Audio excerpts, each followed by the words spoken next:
Krystal, thank you for your post. It was extremely informative.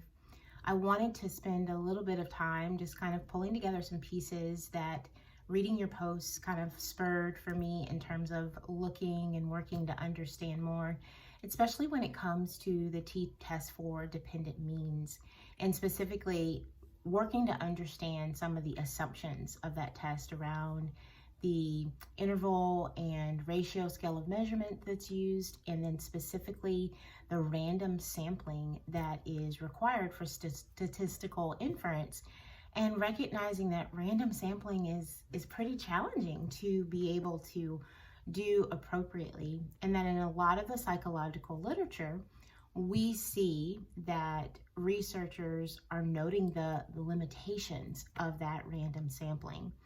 Why is this important? It helps us, again, put into context how valuable the statistical data is and how well we can take what they're showing in terms of significance and be able to infer that for a greater population. And then I think this can get a little tricky, which is because of the random sampling, it also appears that there are instances that even if an assumption is violated, that statistic can still be useful. And I know for me, when I first read that, I thought, wait, that contradicts what I'm learning. But I do feel like as we're continuing to grow and build our understanding, we're seeing that there are a lot of pieces to the puzzle. And if we take them one at a time, we can absolutely figure out what they mean. I know for me, one of the ways that I'm trying to put all of this together is I have different articles that I've saved from topics that I've written on or potential topics for my dissertation. And now I'm able to go back to those articles and really begin to kind of fine tooth what I'm seeing in the various charts and datas, and not just looking at the results section, which is, pretty cool to be able to do in the little bit that I can.